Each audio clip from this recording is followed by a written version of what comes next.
Torej, dovolite mi nekaj besed najprej v slovenskem jeziku. Dobrodošli ponovno na naš večer in na tretjo potenco. Poimenovali smo ga z naslovom Socialno-tržno gospodarstvo, poti in stran poti. In med nami imamo seveda uglednega gosta, ga poznate, torej gospoda ambasadorja Josepha Adama Mussomelija, torej ambasadorja Združenih držav Amerike v Sloveniji, v Ljubljani, s katerim se bomo pogovarjali o tej temi. Poskušali bomo seveda odstirati ekonomska vprašanja, ker se nahajamo na ekonomski fakulteti. Med nami so torej študentje, mladi, ki sodelujejo z nami, pa tudi tisti, ki ste sicer zainteresirani, da pridobite kakšno novo znanje. Torej, toliko najprej kot uvodni nagovor z moje strani. And now also in English. So today's evening our language will be English language like usual when we have a guest who is not Slovene. So today is my great honor to host Mr. Josepha Adama Mussomelija, an ambassador of the United States to Slovenia. Mr. Mussomeli is always an interesting guest. He is known for his open-mindedness and always willing to share his thoughts on the variety of subjects. He devoted his professional life to serve the U.S. Foreign Affairs Services. He worked in a variety of more or less problematic countries, such as Egypt, Philippines, Morocco, Bahrain, Cambodia, and Afghanistan. Today, he served the U.S. ambassador to Slovenia. He is known for his clear and well-thought arguments. No wonder why Mr. Mussomeli is often a target of a variety of criticism, also provocative and destructive in Slovenia. And he treats it with respect and dignity. Anyway, today we are not going too much neither into politics nor reconciliation, two of interesting topics. We are going to try and talk about economics. I know he's not an economist, but I'm sure he has a broad knowledge also in this topic. Perhaps something about privatization, which is treated with discomfort in our country, maybe something about the banking system and the lending practices of banks that have produced enormous amounts of bad loans. We are for sure going to discuss the social component of the market economy. So I would like to stress the social component of the market economy. To be more precise, Mr. Ambassador is going to address you with his thoughts on the U.S. economy and how business and government incorporate values and ethics in market economy and market-driven economy. After his address, you, our audience, will be given an opportunity to raise your thoughts and questions on the subject. I would ask anyone to stay focused during the address and keep your questions short and clear in order we all can have the best benefit. So, Mr. Ambassador, a very welcome at the Faculty of Business Studies. Please, stage is yours. Well, thank you, and thank you all for coming.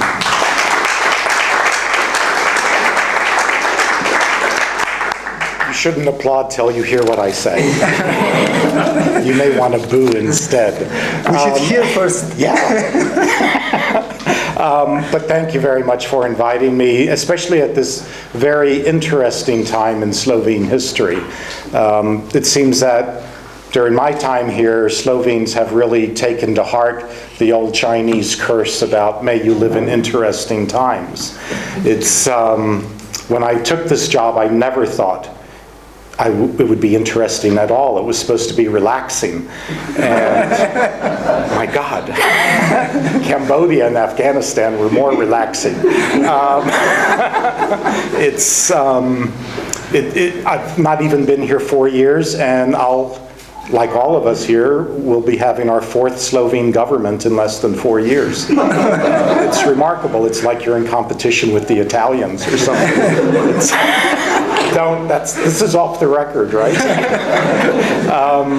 But I am really delighted to be here. I have prepared remarks of about 10 or 15 minutes, mostly talking about the bilateral economic relationship. That should take about 15 seconds. Then maybe what needs to be done to improve the Slovene economy. That could take about 15 hours. And then the problems of corruption, which we could talk about till we all die. But I was going to touch on those 3 points. One of the points that I don't have in my prepared remarks, but I think is very important, as has just been mentioned, is the social aspect and the moral aspect of an open market and free economy. And I think too often, even before I get to my prepared text, I would say that capitalism, raw capitalism, is in ways just as sinister as raw communism. If it has no human face, if it has no human heart, then it could be very brutal. And so there has to be some component of ethical or moral concern for those who simply don't make it in the marketplace. And that's something that is lost on many people in the free marketers, which I'm one. But there's this, it's almost ironic in the modern age, people question their religious values and their religious beliefs more easily than they question their economic beliefs. The people who are pure capitalists or pure socialists are completely intolerant and can't see any room for compromise or any area where they may be wrong. It's one of the major problems with the modern world, I think. But we could talk about that, and please do ask all the questions you want. I think it'll be tedious to just listen to me read my text for the next 10 minutes, but all the questions on anything, if I don't know the answer, I'll make it up, because I'm a good diplomat. No, if I don't know the answer, if I don't have an opinion, I'll just say I don't know. But I could also get back to you on issues and questions that I don't know. I have never been an economist. I was once an economic officer in Sri Lanka, and I pretended for 2 years to know economy. So I think I could pretend for 2 hours tonight. So if I may begin, as you know, as the US ambassador, one of my top priorities is to promote a level playing field in the business environment here. And it hasn't been easy. I have an obvious self-interest in this. I think that a level playing field will be of clear benefit to US investors. But I also believe that it would really benefit Slovenia and Slovenians at least as much. After almost 4 years here, I can confidently say, with a lot of regret, that Slovenia is not as attractive a place to do business as it should be. And that shouldn't be, because you know you are strategically located, you have a highly educated workforce, and not only that, you have a workforce that speaks English better than I do. You have a first-rate infrastructure. So there's no reason this shouldn't be the jewel of Europe, or at least of Southeastern Europe. And yet, because of the lack of transparency and the shifting of rules of the game, it's keeping investors away. Slovenia has acquired a truly negative reputation in the American business community over the last 10 years. We have seen many examples where US companies have seriously explored Slovenia as a potential home for investment, only to grow discouraged and invest elsewhere. A few examples: Xerox, Hewlett-Packard, Harrah's Entertainment. All these examples create doubt in the minds of many potential investors. Is Slovenia really serious about opening its economy to investment, or is it just paying lip service to keep people happy? Added to these concerns is the prolonged political instability we are now experiencing. I know this, let me digress a second here. I know many of you here will disagree with me on this, but I think all these changes in government have been really irresponsible. When Pahor's government fell, I thought it was really reckless and stupid. When Janša's government fell, I thought it was equally foolish. When Bradušek's government fell, I thought again it was madness. Whether they're on the left or right, you need some political stability. And all this constant change has really made people nervous in the business community. Political change, of course, is inevitable and indeed vital for any functioning democracy.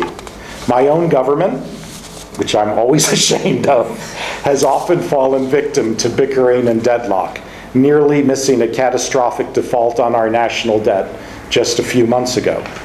But Slovenia is now entering another period of profound political uncertainty, followed by the parliament's decision to accept the prime minister's resignation.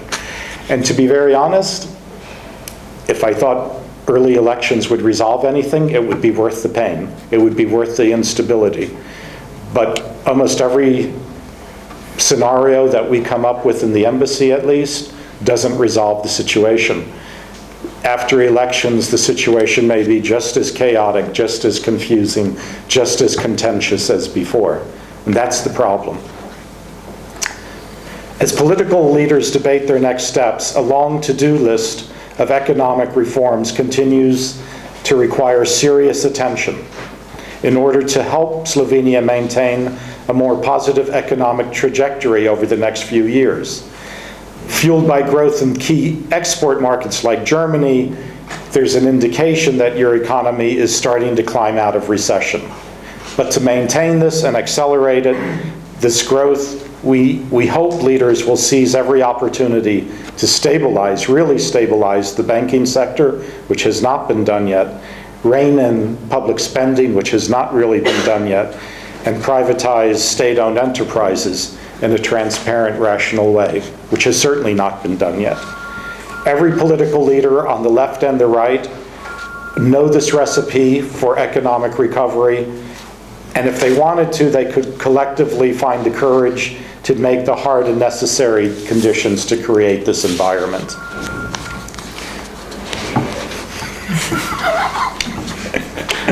Okay. There are some bright spots. It was for your break.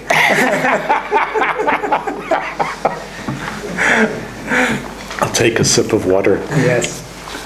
There are some bright spots, and I don't want to paint this as all bleak and dark. There are over 30 U.S. firms here, either investing or with a presence here. A prime example of increased U.S. investment just recently was the laser manufacturer Photona was sold to a U.S. holding company in January. And a second state-owned company may come up very soon. Other major successes, of course, are Goodyear, which continues to invest, which tells every other company in America that this is the place to invest. But they're rather unique in that. They keep expanding, investing more millions and millions of euros in their tire factory, but they're very rare. And then, of course, the other way also, companies like Studio Moderna are having a really successful business in America. We are also hopeful about the prospects for the EU-US transatlantic trade and investment partnership. The agreement has the potential by 2027 to boost the EU's economy by 120 billion euros, and the US economy by 95 billion euros. This is according to the Center for Economic Policy Research. It also has the potential to add many jobs to the already 13 million American and European jobs supported by the transatlantic cooperation. While direct trade, this is why I said it would only take us 15 seconds to talk our bilateral relationship. Direct trade between the US and Slovenia is small. Only 1.8% of Slovenian exports go to the US, and only 3% of Slovenia's imports are from the US. TTIP offers Slovenian businesses some major advantages. Some of Slovenia's top exports, including automotive parts, are exported to other EU countries where they can become part of larger manufactured goods for the US. Plus, a simplified regulatory structure could make it easier for Slovenian businesses already doing business to export to the US market without bearing the cost of complying with completely different standards and regulations. Moreover, TTIP has the potential to build on the nearly $3.7 trillion we can collectively invest between the US and EU countries. I didn't want to even say those two paragraphs, but my staff made me. The TTIP is something that the US government is pushing very hard throughout Europe, and if I don't want to be removed, I have to mention it every time. And to be serious, it really would be good for Slovenia. If we could get one standard for investment going both ways, I think Slovenia would really help very much. Moving on to the government's role in improving the country's economy, more obviously needs to be done. The current government has worked in the face of serious obstacles to address some economic imbalances and did successfully avoid an EU bailout last year. But now, as the country heads towards yet another snap election, there is even greater urgency to press forward with economic reforms, though we all know that they'll probably be put on hold. We are glad to see credible forecasts predicting Slovenia may emerge from its recession this year, with the European Commission predicting 0.8% growth for this year. But we know that it is too soon to say for certain that Slovenia's future is really assured. And frankly, personally, I think the European Commission prediction is too optimistic. We must recognize that much of Slovenia's improved economic outlook comes from the economic recovery elsewhere in the EU, with 78.5% of all Slovenian exports going to other EU countries. Slovenia's current account surplus at 6.5% last year highlights that the country's sluggish domestic consumption and its reliance on exports for growth. People in Slovenia are too worried, too unconfident, and simply lack enough money to be purchasing and investing as they should. Far more importantly, your political leaders need to address the demographic pressures on pension spending. This is something no government really wants to deal with. This I find a very interesting statistic. Currently, for every 100 working-age Slovenians, there are 46 dependent children or dependent elderly. And by 2060, that number will grow to 86 dependents for every 100 workers, an almost 1-to-1 ratio. Even though the current government did introduce new pension legislation and labor market reform in 2013, it will not be enough. As in the United States, politicians simply do not want to have to deal with a large group of voters who demand no cuts in their Social Security benefits, regardless of the ultimate negative effect on the younger generations. And as I look at the audience, many of you are retired, so you probably disagree with that statement. I'm old too now, so I could say it with a little more sincerity. Then there is the ongoing problem of privatization, which has stalled too many times. There are valuable assets right now up for sale, telecom, aerodrome, and MKBM, among others, that are rapidly losing their value, as you know, amid political posturing and inaction. We recognize that the uncertain political environment could delay these efforts, but we urge that they move through quickly, since many Slovenian state-owned companies have accumulated losses, making them even less attractive to outside investors. I've said this often, but I think it's worth repeating that my least favorite Slovenian phrase is, quote, national interest. If it were well-defined, I'm not really radical about this, if it was well-defined, focused policy preserving a handful of strategic Slovenian industries, I could understand it. But instead, the concept of national interest is cynically used to block foreigners from purchasing or investing in state-owned enterprises and allowing friends and allies to be placed on the supervisory boards of state-owned enterprises. Too many corrupt officials have used this term national interest to lull the people into believing that what was in the personal interest of a few was in the interest of the many. Which brings me to my next point. I would like to touch just briefly on the topic that really significantly impairs Slovenia's market economy, has made many Slovenes lose faith in capitalism, and which has the potential to destroy Slovenia's long-term economic success, and that is, of course, corruption. I believe there's plenty of blame to go around for Slovenia's economic problems all across the political spectrum. Much of the pain the country feels today stems from improper and dubious business practices in the 90s and the early 2000s, when Slovenia shifted its economy to a modern, free market European economy, or at least claimed it was doing so. Recent corruption charges against political leaders on both sides of the political divide highlight that cronyism seems to thrive at the highest levels. This is why a strong, independent judicial system committed to upholding the rule of law takes on special importance. Institutions like the Anti-Corruption Commission and the Competition Protection Agency deserve support. Their independence to investigate allegations of wrongdoing and unfair business practices is a critical prerequisite to Slovenia's long-term economic health.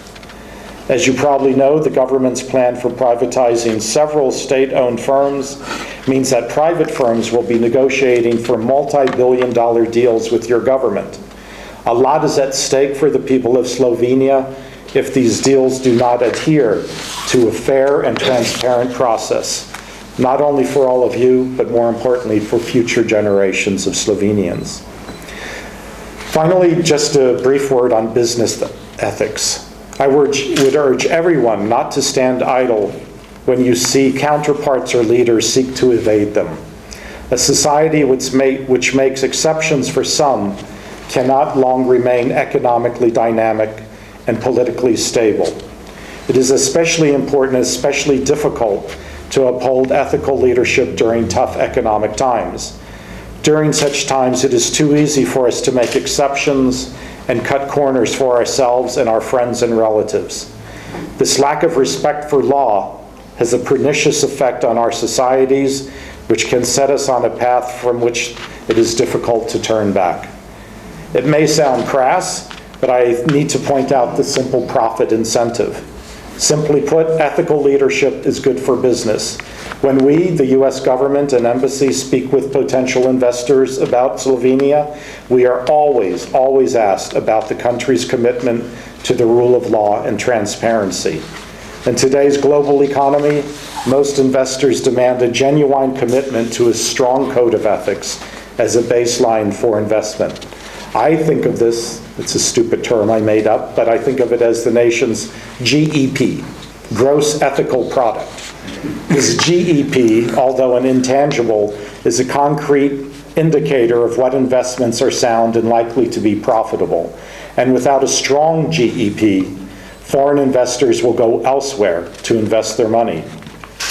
The great Roman statesman Cicero once said, this is one of my favorite quotes, "We are slaves to the law, so we be not slaves to men." It is important to remind ourselves over and over again that those are the really only two choices we have. And if we want to be a really modern, open, and dynamic economy, we will willingly become slaves to the law and not to men. Thank you. That's all I would say for my formal speech. Thank you.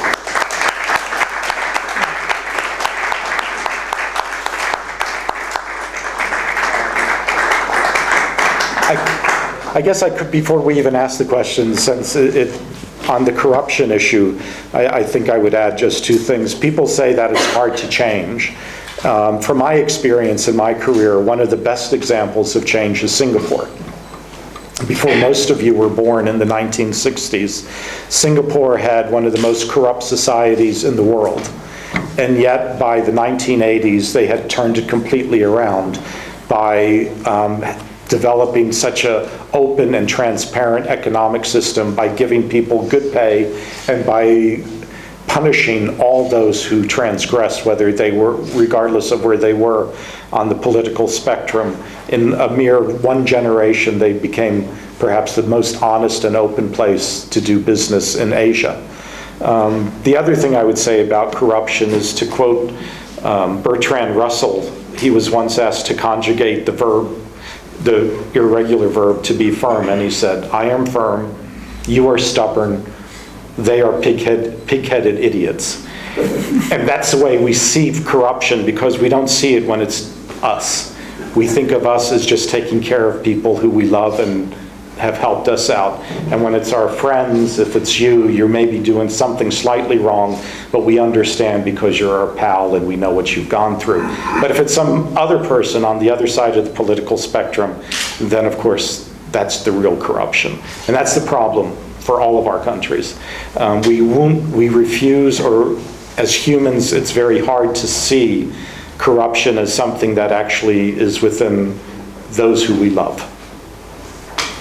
Thank you, Mr. Ambassador. Thank you for your great analysis of the Slovenian environment somehow, in one hand, and on the other hand, you practically covered almost all fields about which I would like to ask you. Could I leave? No, of course not. But first of all, I would like to raise a few questions on your presentation. So, from my perspective, it was, you mentioned or you made 3 or 4 important stresses. First of all is the very small amount of international trade between Slovenia and States. So you mentioned just 1.8% of all the export is the export to US, and 3% of all the Slovenian imports is from US. So this international trade these figures are very low.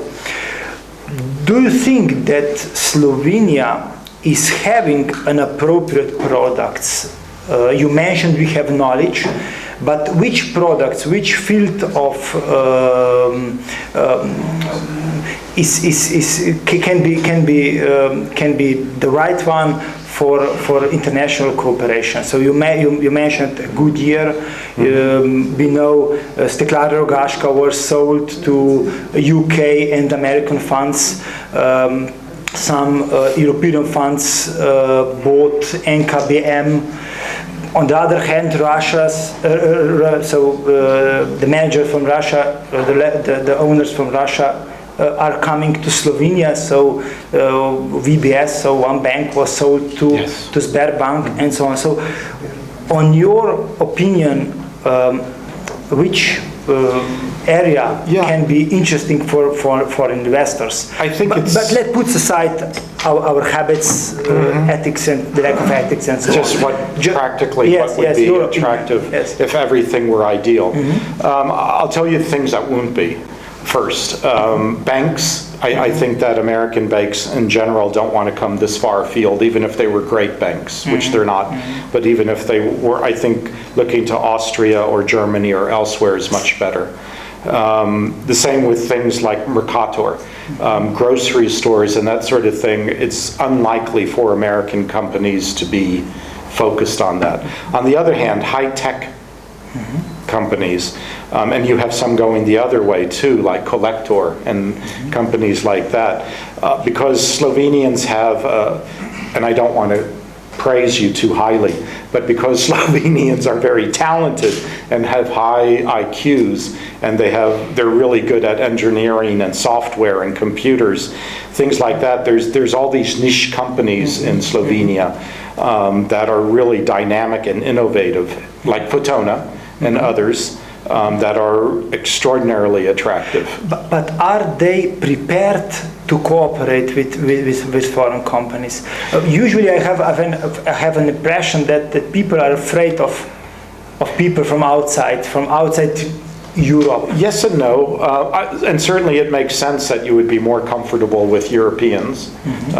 You've lived with them for 1,000 years, and so of course, and those bonds have grown up. But I think, as in so many things in Slovenia, there's really 2 economies here. And there's the old economy, and those people are very suspicious and just uncomfortable dealing with real foreigners like Americans or Asians. And then there's the new economy, the more dynamic, innovative, young group. And they have absolutely no nervousness or worry about or discomfort with Americans or others. There's several Slovene startups in Silicon Valley even, and they feel more at home there than they do in Slovenia. And that's one of the other dangers for Slovenia. You have incredibly talented young people, but not as they feel stifled and constrained here. And that if they all move to America, that's good for me, but it's not good for Slovenia. Yes, the privatization is one possible way how to start trade.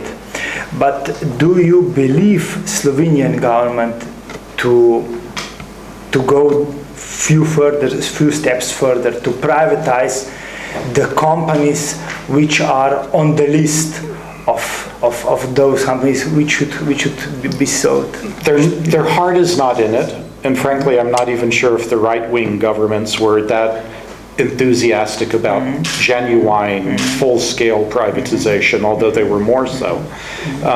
They will do as much as they feel they need to do. And that's why, in an irony of sorts, if your economy were to start to really improve and you get 1 or 2% GDP growth in the next few years, I think thoughts of privatization will evaporate. It's almost to your benefit to stay in a bad economy for a couple of more years in a long-term sense, because there's no real belief or commitment, certainly on the left, and even on portions of the right, for true privatization, because it's very tempting for any government to have all those in America, we call them plum assignments, where you could select the supervisory boards and choose who will be managing and directing these companies. This is a way to pay off those who you trust and who you owe things to. So to give that up is a very difficult thing, no matter who you are. I would have difficulty doing it. But at the end of the day, the citizens are paying the costs of this kind of a crony. They are. And once I said that, in a sense, ironically, having a democracy makes it worse. Because at least when you were a communist state, you had the same government all the time, so they only had to pay off people once. And you could at least have consistency, bad consistency and competent, but this time, each time there's a change of government, there's changes, and that is actually worse. That's the worst of both worlds.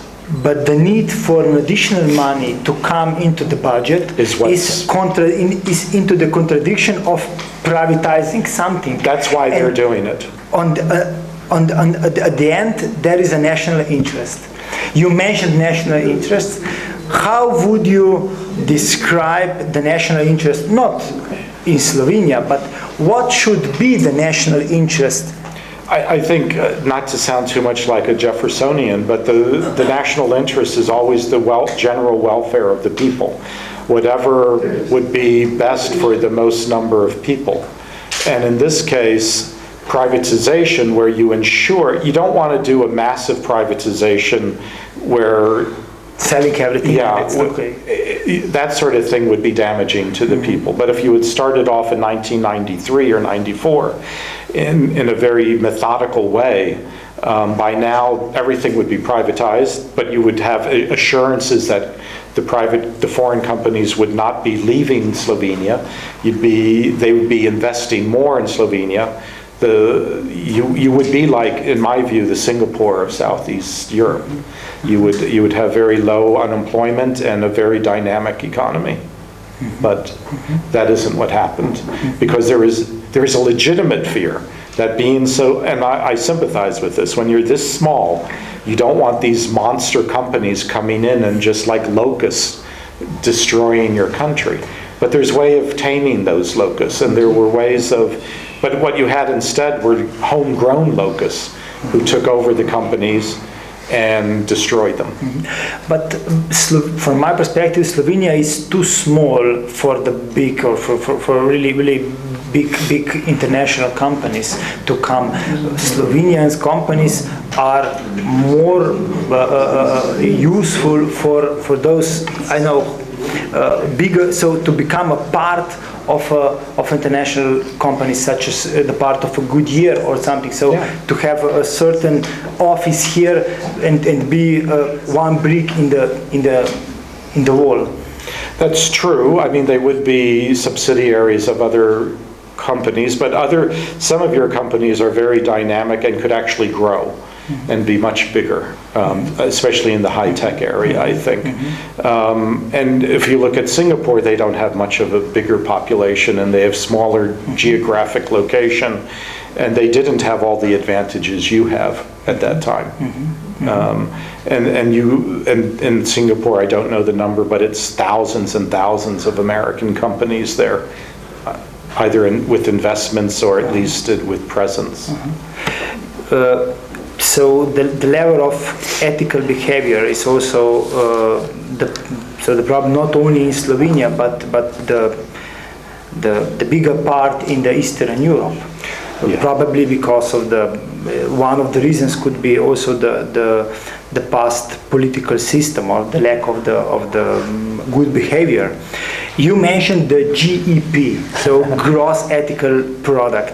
I imagine this is your figure. It is your index, or it's just mine. And how would you estimate Slovenia? Or how would you rate Slovenia in the? You know, if you compare it to the rest of the former communist countries, it's very high, actually. The problem is that Slovenia, quite rightly, demanded not to be judged like Romanians or Bulgarians. They were putting themselves in the same basket with Austria and Germany. And if you put them in that basket, and even in the State Department, we moved you. Slovenia used to be part of the same office in the State Department as the rest of the former Yugoslavia. But a few years ago, we moved you to be with Austria and Switzerland. So, you know, we think of you not as part of that block anymore. So by that standard, that higher standard, you're not doing so well. But that's an extraordinarily high standard. Yeah. And one of the real funny things about Slovenia, of course, I've spent almost all my career, 34 years, 30 before I got here, in the third world. And in the third world, corruption and unethical behavior is very obvious because it permeates the whole society. If you walk down the street or you drive down the street and you hit somebody with a car, you just pay the police a few dollars and you go on your way. Or if your house catches on fire, you pay the firemen to put out the fire. Or you need a marriage license, which I did need in Cairo.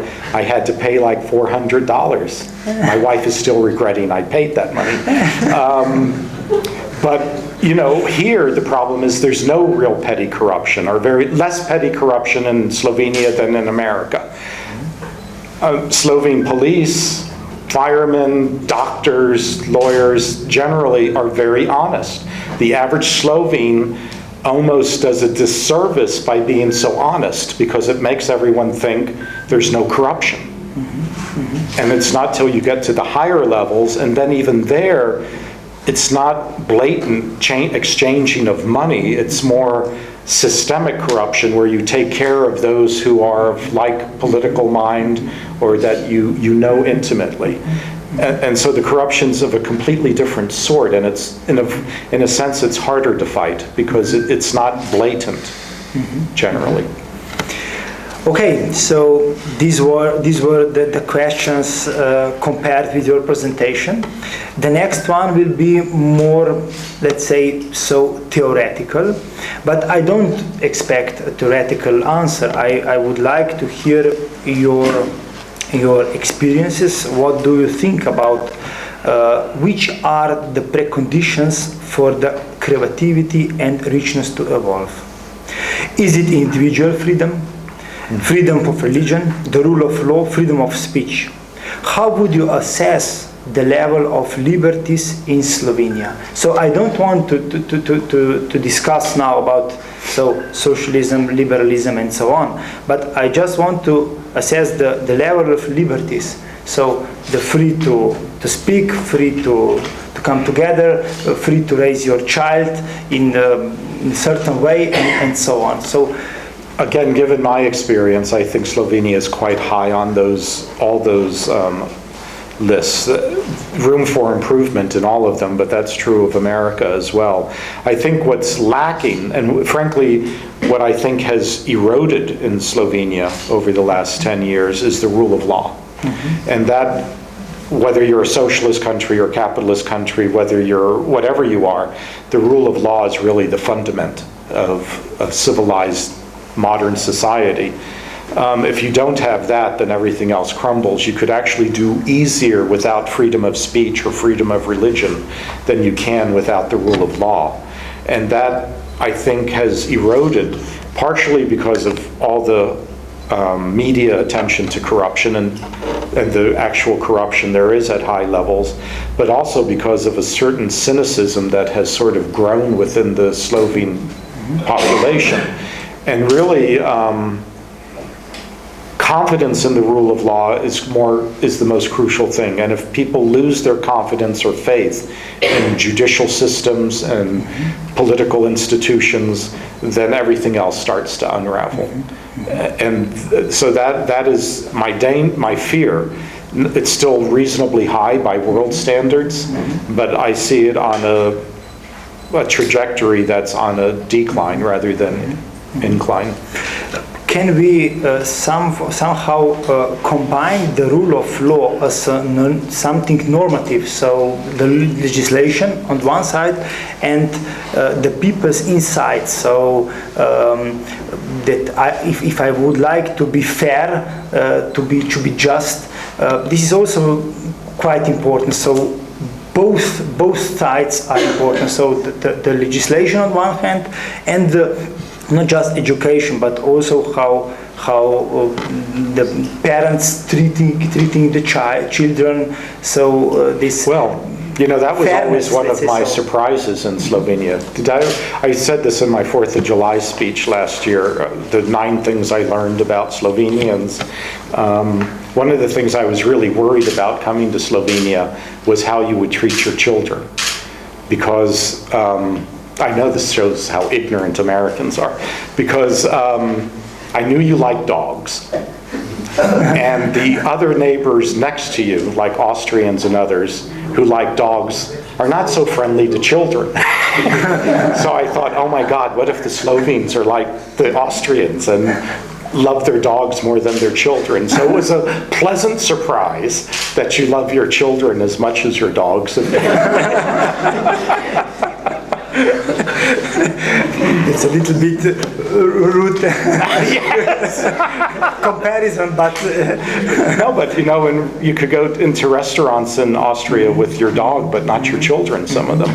That's not true in Slovenia, thank God. Even my child could go in. So the schooling is it's also very important. So the schooling system, how to get the education in Slovenia, because you are the guest at the private faculty, let's say so, like a private initiative. Private schooling in Slovenia is strongly disregarded, even discriminated against. Research shows that private schooling is usually better than public one. The more educated families send their kids to private schools, etc. And yet we are not continuously facing problems in financing private vis-a-vis public schools. So citizens or the politicians promise people to get education for free, not just in the ground school, but also in the gymnasia and also in the higher education. So what should, in your opinion, be the prime role of education in the society? Its original mission, like an education first, and then the model of financing and how to support and what to do in this field, because the policy in the field of education is very important for the future generation, for younger people, for their kids, for our kids. And you know, education is both the most important and the most dangerous thing, and that's why governments want to control it, because even the best intentions, people wind up wanting to mold the children rather than open the children to think for themselves. And this is especially true in a former socialist country where there will be certain unstated principles that they want to inoculate or indoctrinate the children with. I think in a country like Slovenia, private schools therefore take on a certain moral imperative even to have an alternative choice to how to educate the children. I like to think that even the public system will become more open and more I mean, I've gone to a lot of gymnasia over my last 4 years here, and it seems that there is a change. I'd say, ironically, it's at the university level where things are more calcified and rigid, and there's not as much openness and willingness to see different points of view than there is at the lower levels, which is sort of bizarre. In America, it's the opposite, of course.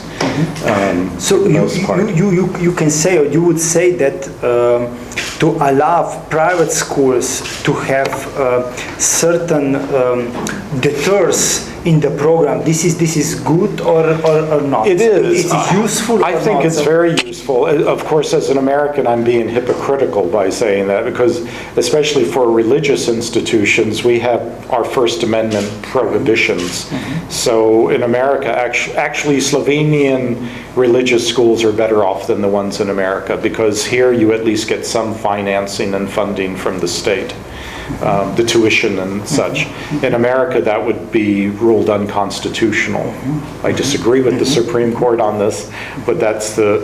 But I think when you even in America, when you see the benefit of private education, whether it's religious or not, and what a benefit it is to even the tax burden, because if all those kids went to the public schools, they would be overwhelmed. The government is fortunate to have those schools. I think here it's different because you have a different culture and different laws and constitution. I think that the government in general, I know this will sound bad, but I think they coddle children for too long. I think at some point after gymnasia, there should be a means test. If you have enough money or your family has enough money, you should be paying for your college, university education. It shouldn't be free for everybody. It should be free for those under a certain salary, certain income level. And that would free up a lot more money for private schools and for those children who are really destitute in Slovenia, who really need more support. To treat everyone equally is, in a sense, unfair and unequal. You're right. So I also stress that we should speak about the social component of the market economy. So we can usually hear that the market economy is not fair. It is not enough. There are not enough social rights and so on. So often we hear how socialist economy is more social than market economy. And yet we know that people in market economies are better off than their peers in the social economies. The market economy is namely based on free economic initiative, individual ventures, meritocratic rewards mechanism, and the diversity in creativity and talents. Where would you think are the key social components of the market economy? So what can you stress? First, I would say the socialist economies have never been able to really rival the capitalist open market economies for creating wealth. The best way to create wealth is capitalism. There's no question about that. The problem with unrestrained capitalism is that it becomes very much the haves and have-nots, the dichotomy between them grows every generation. Just inevitably, from ancient Greece and Rome to today, if there aren't some mechanisms for ensuring that there's some floor for people, some socialist floor, so people don't starve to death or aren't educated or don't have adequate health, then you're going to have social chaos eventually, and revolution and rebellion. But capitalism is the force that really, because it allows for freedom and it allows for creativity, and that's where you get all the dynamic and all the new inventions and the new technologies and everything else, and the efficiencies in even producing old technologies.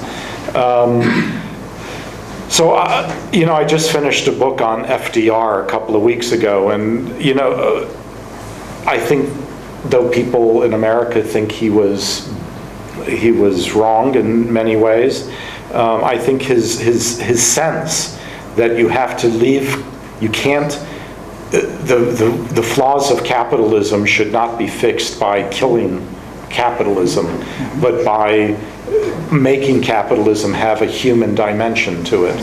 And how you do that, I think there's a legitimate argument whether that should be a purely governmental role or whether it should be a private role. And I could see the conservative argument in America that if the government does everything for everybody, then it makes certain groups of people, a certain portion of the population, lazy and indifferent, and on the other hand, it doesn't afford people the chance to be compassionate and help out. But the alternative is to leave everything to just private charity. Has never worked. Yes. So something.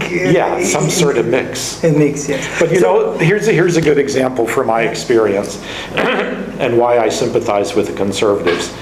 In Cambodia, we would give like $27 million a year to them for different health and poverty and trafficking in persons and all these different things. And at the same time, there were the Maryknoll sisters there who were doing almost as much value for $500,000. Because when the government is involved in doing good work, they do it very inefficiently. And a lot of the money goes to the bureaucracy, the administrative overhead, like the Red Cross. It's like another government. 25% of their money is wasted on salaries. Yes. So there's something to be said for not letting the government do all this, because the government tends to waste and be inefficient. But if you just leave it to private charities, it's... But how to support this private charity? With a tax relief or because this is also one unsolved question in Slovenia. So the charity is, I don't know, 1.5% in the annual personal tax you can give to the charity organization, but all other money comes from the budget practically, unless the Caritas. Caritas is financed separately. But Red Cross and all others, they are financing more or less from the budget. That's the situation here. So would you agree that market economy ensures people their social rights? Whom it ensures social rights, and in which way? So it's the best way. You said that we shouldn't allow people to die in the street. So one portion of social rights should be also in the market economy. And I think this is something else that Roosevelt was the first to say, at least in America. There's not only freedoms from, but there's freedoms for. You're not only free from oppression, free from religious persecution, but you have a positive freedom for food, for livelihood. And I think it's that mix. If you have, again, unconstrained capitalism, it's like unconstrained democracy. Unconstrained democracy is just anarchy by a nicer name. The same with capitalism. There has to be some restraints and some civilized way of allowing enough freedom so there's dynamism and innovation, but at the same time that no one is trampled underneath. I have a last field to cover, so I would like to speak also about corruption, but before I would like to give the word to you, our audience. So if there are some questions, please raise and ask Mr. Ambassador. The lady here. Right, I'm Mrs. Malone. This is Magdalena Malone. I have lived in the UK for the last 46 years. I left this country in '66 because of the then, how shall I say, unacceptable system of communism. I have found a peaceful country, UK, but I have retained my house, which is known after my family, Mahne Dr. Anton Novachan, which is a house of great importance. But for the last, since the independent Slovenia, I have been very, very disappointed seeing the country really sliding. Wherever I am, there is a continual discussion on corruption, which I know that exists, continual underinvestment in infrastructure, roads and bridges. So really that collapse makes me think what's going on. I have personally lived through flaws of laws which have been caused after I inherited my house, my birth house. Flaws where there was falsification in the courts, because somebody wanted to take my land away. There was in police, I see the flaws. Nobody is persecuted when they drive over drunk somebody on the zebra. Their driving license is not taken immediately away. The person drives on freely. So you are talking about the rule of law. So the absolute breakdown of the judiciary to carry out strict punishments which a person deserves when he knocks somebody on the zebra and the driving license taken away. Then I have seen so many in the press, people build villas in the situation is really odd. Yes, I can. National park, where you cannot even in California national park, you can't even throw a stone, let alone build overnight without permission. Yeah. Actual villa in the national park of Triglav. Well, what's going on? The situation is really not usual. Please take this question. Yes. How are we going to get on and improve the country? Where are the people who are going to lead Slovenia in a civilized European way? Because at the moment, I think we cannot change the citizens, but we can do some. Maybe yes, we can change the government, but you heard Mr. Ambassador that we had 4 governments in the last 4 years. But I think there is, throughout history, people always think that the next generation is going to be better than the last, and every new generation is disappointing. That was even true of my generation in the 60s, where everybody thought it was going to be a revolutionary change in America. But when I look at Slovenia, I think actually this is a revolutionary change. It's not overnight, but young Slovenians are so different from their elders that there really seems to me that this will be a different country in 20 years. Once a certain generation is gone, it really will be a more fundamental change than even America in the 60s. But it's the question here from my colleague. What do you think are the main priorities of an ideal government that any government should protect, and what are the areas that they shouldn't enter?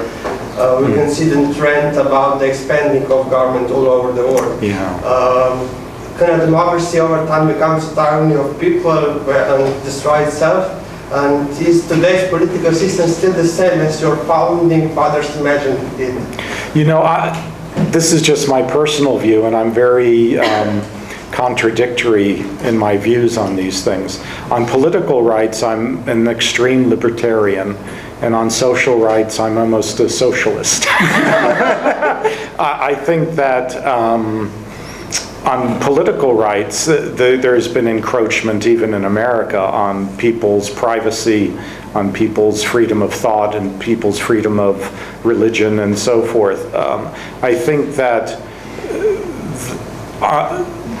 why we have, I mean, we go from the basic principle that we all know, government is evil. But the alternative to government is worse. So we all have government. So therefore, the government that intrudes on us least is the best. But I think that's only true on the political sphere. I think on the social sphere, meaning taking care of people, if you have such a government, then all you're doing is giving a level playing field so those who are stronger or more sinister or more unethical or luckier take everything and nothing's left for the others. So I think that government's first and foremost is to do no harm, which means to leave people alone to the furthest extent possible in their private lives and in their personal beliefs. But then, second, although it's contradictory, to ensure the general welfare of the people. Mr. Cerer, I assume we will go a short comment and the question at the end. Yes. Okay. We know each other, so he knows me what I think about the whole system. You mentioned in your illustration paragraph the cronyism. The cronyism Yes. is corruption which is not known in this audience and in the broader audience, Slovenian audience at all. Cronyism is a corruption which was introduced immediately after the destroy of the communistic system, because we didn't have, or we haven't had, till now the illustration. The illustration would be the most important social act to Slovenia, and it was not done because Mr. Kučan has done everything to prevent this illustration. Cronyism means that you don't get any money, and you don't give any money. Right. You give the jobs to all your relatives, you receive your job from other relatives, and so you make a very, very good steel work for this. And this is the problem with us. Like the Udva people are the first one who is on the road to get the jobs. Then are the secret services, then all ex-communist members, and then the other poor people who are on the road. My question is the following.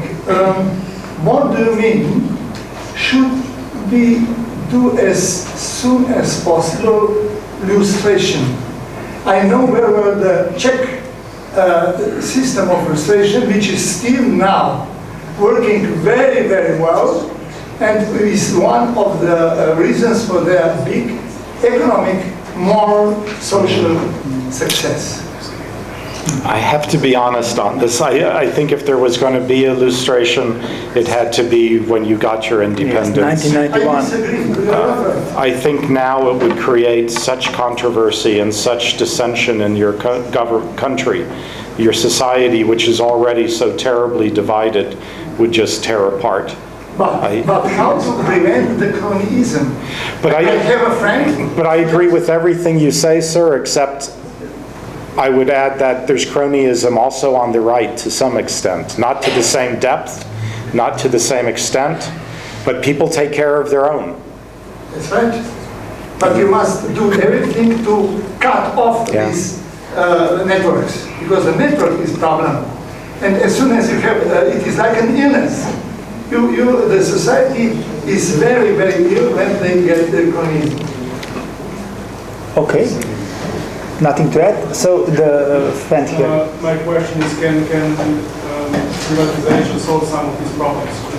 These networks are extremely strong in state-owned companies.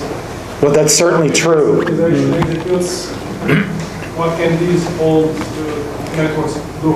I mean, that's the whole point why they've held on to, not the whole point, but one of the reasons they've held on to them, and one of the reasons it's so good to privatize, because it weakens whichever government's in power. There's less benefits to be given out to those who have taken care of them. And to get the economy out of the hands of the government is always a good thing anyway, because they're so incompetent and inefficient. I know, I've worked for government for 34 years. We're very incompetent. But especially when it comes to the real economy. And that would stop the cronyism to some extent. It would still continue in ministries and such and regulatory boards, but there's ways of preventing it there too, with good, strong laws and great enforcement where people are punished quickly and punished harshly for when they deviate from the rules. Always is better and more responsible to deal with your own money instead of the money of the citizens. August? Well, I just have a simpler question. You said that you work a lot with the young in Slovenia, and I was just wondering if you could tell us, or your comparison, the young in the States and the young people here in Slovenia. For example, like what are our strengths? What are our weaknesses? What are the strengths of the What's their students vision, maybe? When I go to gymnasia, they always ask me that. Okay. And it's a legitimate question, because there's two things that I think are very important, and it shows the different cultural personalities of Americans versus Slovenians. It's that, when I go to give a talk at a gymnasium, the kids are almost always dead quiet. And they don't ask questions. I have to taunt them and ridicule them and humiliate them before they'll start asking me questions. Whereas in America, they'll always be asking lots of questions, blah, blah, blah, blah, blah. Which is good, except the irony, of course, is that the Slovenian students in general know more. And so their questions would usually be better. Whereas the Americans think they know everything, so they ask all the questions. So it would be nice to sort of have a breeding program where you get the confidence of the Americans with the intelligence of the Slovenians, and then you'd have good people. Yeah, it's really ironic. Mr. Peter? Margins may call me Americans people. I have experience because I'm doing the business of filters and fire meshes.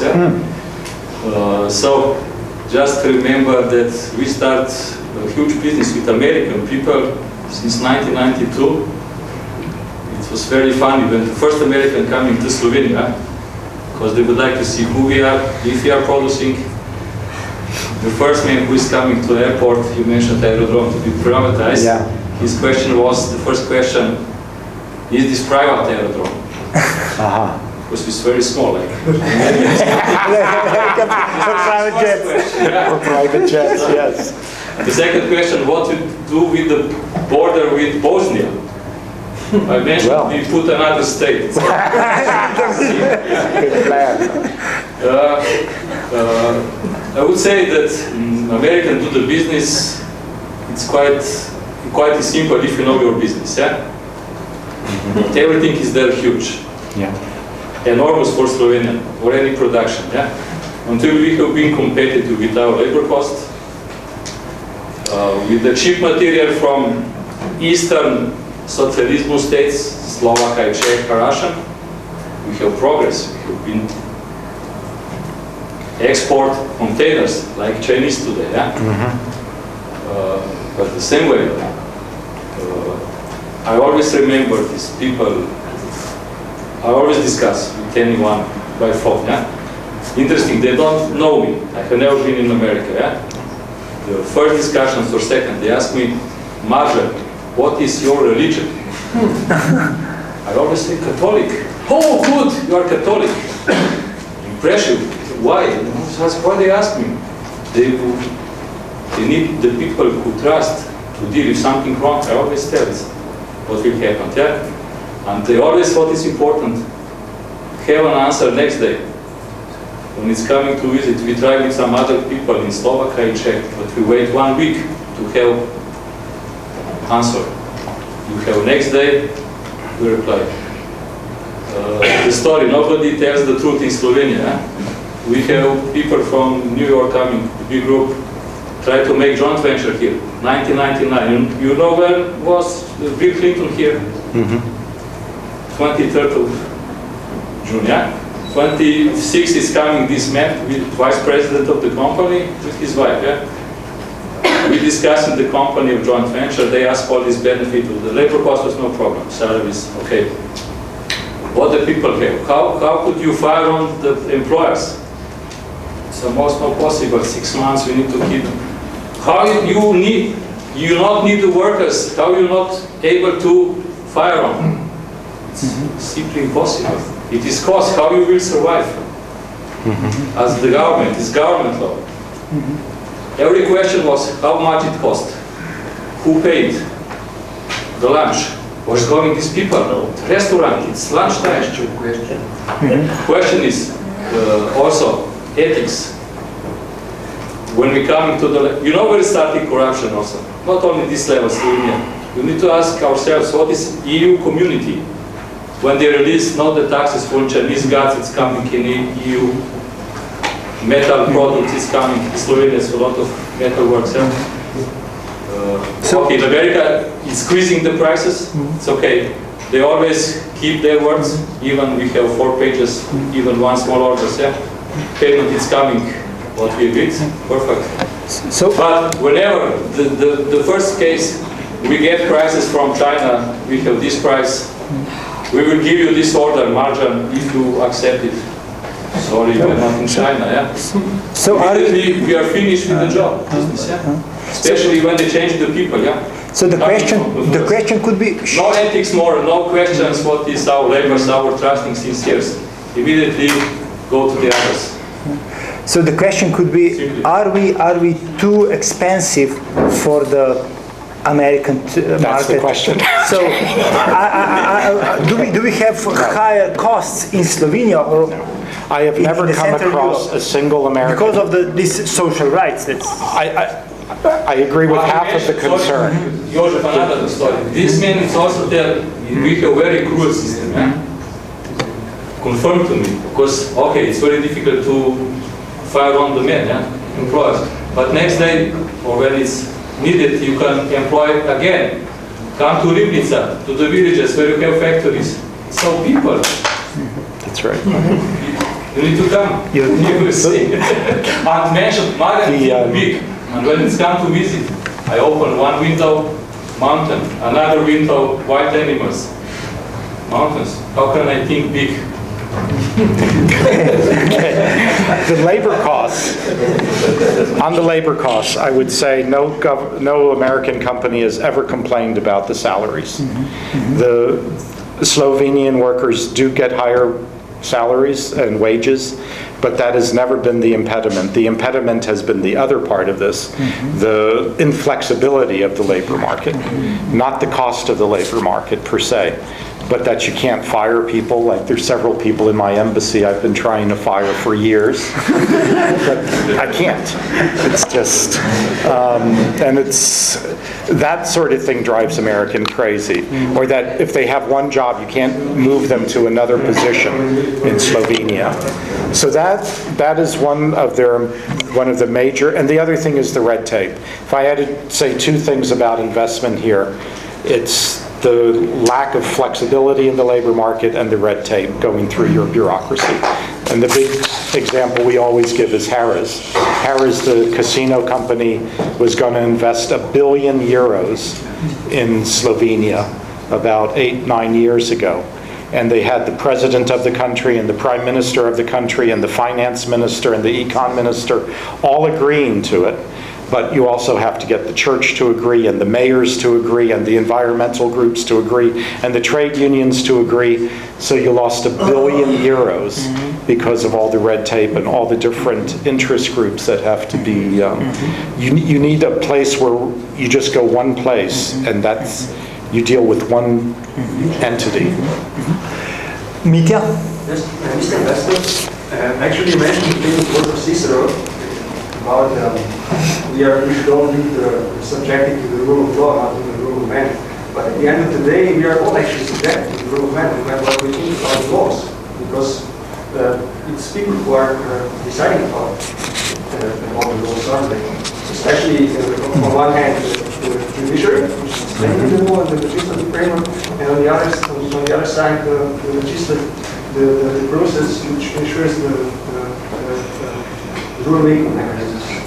So my question would be, what would, in your opinion, be needed in a society in order that the legislation is as objective as possible, in order not to infringe the people's rights too much and give people from the judiciary too much power to decide who's right and wrong on a normative basis? And on the other hand, what would be a key necessity for the people working within the judiciary, I mean judges and the prosecutors, what would be the key, so to say, necessities or the standards that we should follow in this respect? Yeah, you know, Slovenia is also unique in this, in my experience, because in most countries I go to, the problem with the judiciary and the politicians is that they're uneducated, they're incompetent, they don't know what they're doing, and they don't have the experience or expertise. In Slovenia, that's not really the problem. The lawyers and judges and prosecutors and even most of the politicians I meet are rather well-educated and intelligent people and have experience. The problem here is something maybe more subtle but more sinister, in that the people's political agendas blur and blind them sometimes to their need to be objective. And even when they are objective, I fear that what's really happening in Slovene society is nobody believes they're being objective. The plain truth of the matter is, if Jankovic were to stab somebody in this room today, 20% of the people would never believe he did it, even if it were on video. And if Janša stabbed somebody in the room today, another 20% would never believe it. There's a certain cynicism and disbelief that the judiciary has lost so much of its integrity or credibility among the Slovene people, that it's worrisome, because it's judiciary ultimately that we have to count on to be objective and not allow their emotions or their political preferences to hold sway. This was a big thing in America, and sometimes we fail in America on this too, but the big Supreme Court decision last year upholding Obamacare, as it's now being called, and Chief Justice Roberts voted in favor that it was constitutional, and all the conservatives were outraged that he would do this, and he tried to explain, I think this is a bad law, I would never have voted for it if I were a senator or congressman, but I'm not, I'm a judge, and I have to base it on the Constitution, not on what I think would be a better law. And that's sort of inculcating in the judiciary of both our countries that sort of conviction that it's not up to you to decide what's a better law, or whether somebody, because you know he's a bad guy, that he's guilty of a particular thing. It takes a long time to develop that sort of institution. But how to supervise usually? So how to set up you are not explaining perfectly, in my opinion, so to say, in general, how they should be, how to ensure that the judges themselves will be objective, no matter what the civil society thinks, but they will follow strict objectives. Yeah, I don't think there is a perfect, we struggled with this in America for 100 years, because originally all judges were for life, and the only way you could get rid of them was through impeachment. And that's still true in the federal system. And a lot of states changed that in the 1870s, 1880s, and so on, because they were finding that the judges were becoming corrupt and they were so protected that they could do whatever they want. So they went to re-electing them every 7 years or 10 years, or recalling them, where if you had, 50,000 signatures or something, you could actually recall judges. And that seemed like a great idea at the time, but it created a different set of problems where the judges were now more pressured to do things that they wouldn't otherwise do, or making convictions in controversial cases because they didn't want to be recalled. And so then it became, they were almost just extensions of the mob mentality because they weren't insulated enough. And where that balance is, I don't know. I lean more toward erring on the side of having judges that will let their own personal biases ruin their decisions than having them intimidated by the masses. But I don't know what we've tried both in America, and neither is perfect. But the legislation in Slovenia is changing so practically daily, on a daily basis. Are our laws just? Oh, have to ask Socrates. Yes. I mean, because there is some tradition, but not the long one. No, but I think just comes. You look at it objectively and subjectively. What was the intent? I mean, a lot of laws are unjust in America and Slovenia in the sense that they're to cater to or to accommodate a certain narrow group of people. And then there's objective and unjustness that even if they intended good, the result has turned out badly. But I couldn't say in general if what is true of. I think that for the most part, Slovenes on the left and right, when they're in parliament especially, they're trying to find laws that they think are just. I think the intentions are usually good. It's just that they're fallible and stupid. I meant because so many laws changed just because to reach a certain goal. I don't know. We have those tables for operations a few years ago, and it was tremendous political pressure to change the law on public procurement just only for the sake of this operational tables for operations and so on. That happens in America all the time too. Okay. No. I don't want to finish our discussion with the negative effects of corruption. I prefer to raise the question about the motives behind such acts, the reasons that drive coercive behavior. Is this culture, bad experiences, the lack of values, the strong individualism? Which are, on your opinion, the motives for corruptive acts? In Slovenia? In Slovenia, yes, in Slovenia. I think part of it is the communist regime. That for a long time you were in a society where if there was accountability, it was done in a very secret way, and the people didn't have any real participation in it. So I think that breeds it's not Slovenian culture so much because that goes back 1,000 years or more, but the near-term past history has been one where the people didn't participate and where the institutions of government did everything. And so that created a sort of temporary culture, if you want to say, where corruption can breed quickly.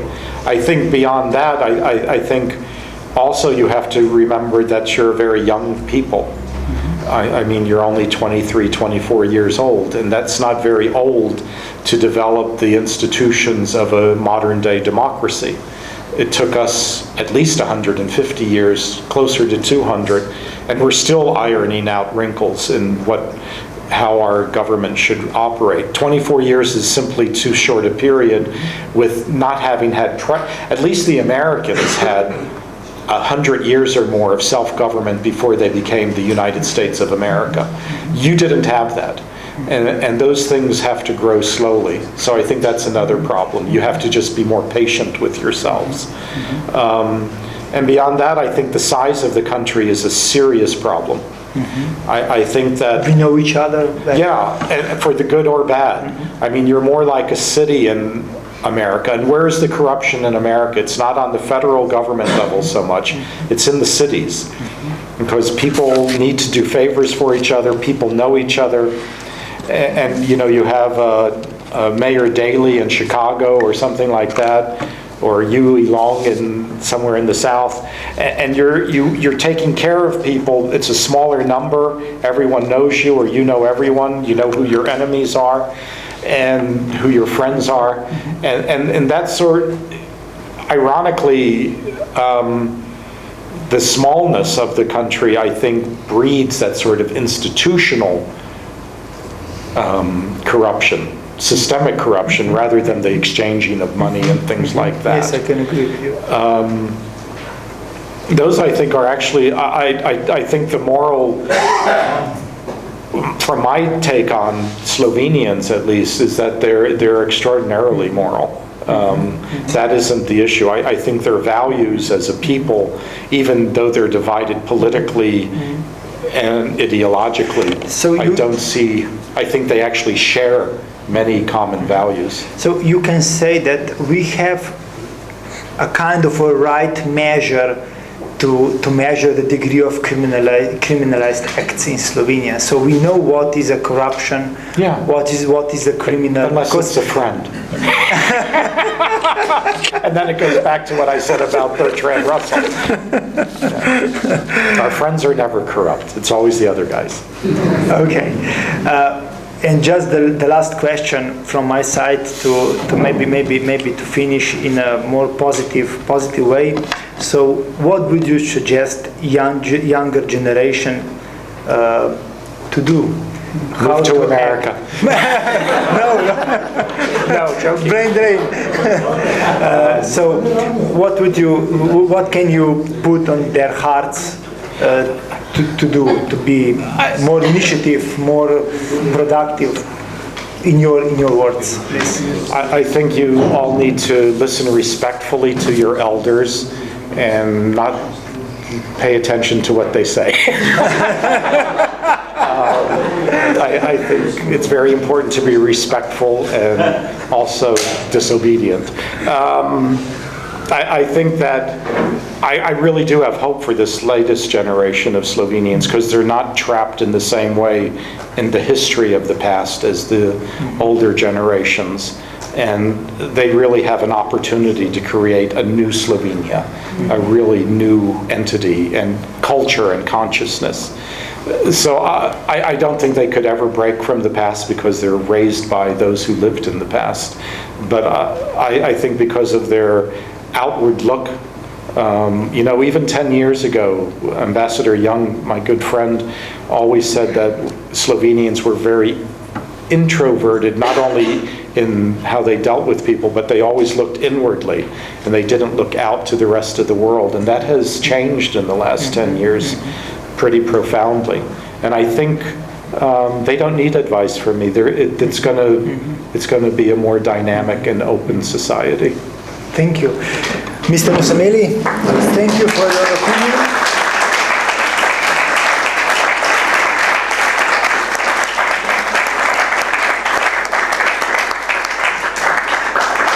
Thank you also for your great answers and all the thoughts you share with us.